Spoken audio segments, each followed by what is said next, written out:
Hello friends สวัสดีครับสบายดีท่านผู้ชมพี่น้องพี่น้องวันนี้เราสอบเพลงของอายบุญยังกับอายแสงแก้วที่เป็นผู้เสพ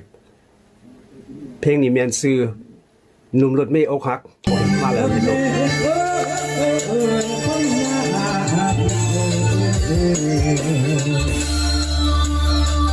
เพลงนี้มวนสุด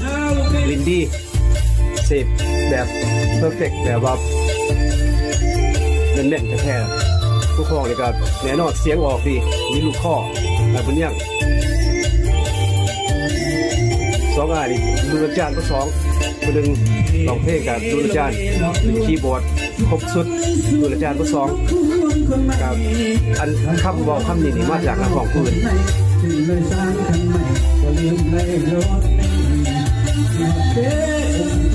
มวนก่อนเรารับทบิดนี่ตอนเริ่มต้นรับทบิดเล็กน้อยเตะซ้ายไปก็เลยบอลเอาใส่